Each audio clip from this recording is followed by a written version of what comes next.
In her article, Death of a Valley, Lauren Markham describes a story of finding a photojournalism book titled Death of a Valley when she was younger and how her recent exploration of the story behind the book has illuminated a part of the California drought she never expected to see. Her main point that is evident is that California's history is a story of thirst. And she talks about a town, Monticello, a town that was completely displaced and the people almost erased, as it was filled with water to create a reservoir for the surrounding county. The water, 20% of which would go to the people, 80% to agriculture, is now affected by the drought. The lake is drying up and proving to be more of a burden than it is a help. Throughout the story, there is a very nostalgic connotation lingering over her words while presenting the information. This definitely casts a mournful light over the subject. She says things like, Monticello was to be drowned.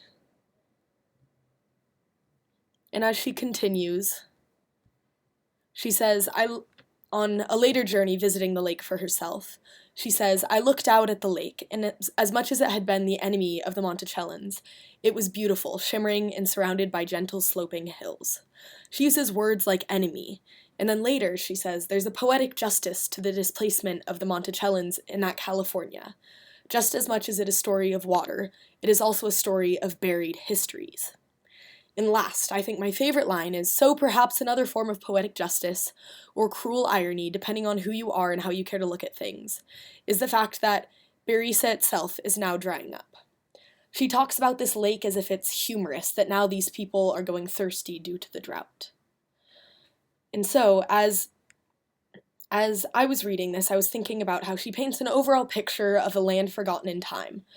She thinks of the dam as not something that was necessary to provide people water, but rather focuses on all of the people that it affected negatively, not those who were given water, life, and more importantly, agriculture out of this dam.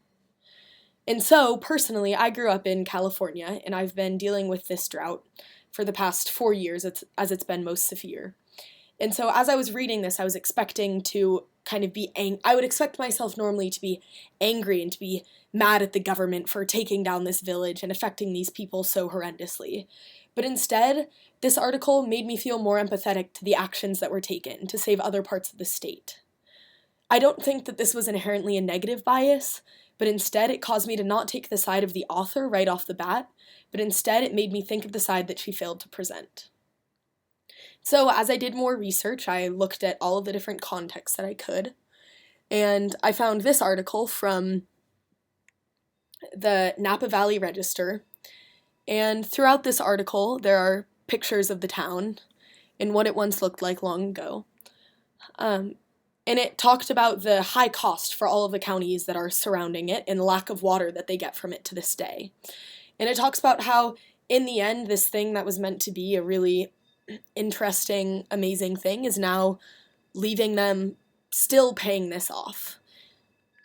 And so they've already lent $3 million to cover all of these different costs and all of these different things that have had to go into the lake, yet there is very little outcome that is coming. And then the next thing that I found to be the most important was a government website talking about the drought as it persists today, and how even as we continue to meet these water-saving guidelines set by the governor, there really doesn't seem to be much that's happening. A lot of people were banking on El Niño to come and save California's drought, but it doesn't seem that it's going to erase California's 4-year drought. And so, as I read the information about the drought and how severely it is impacting the lake, and I think about the people whose homes lay at the bottom of the reservoir, I can't help but think and put my own biases into what I'm reading, and think of all of the sacrifices that I may one day have to make in the name of water.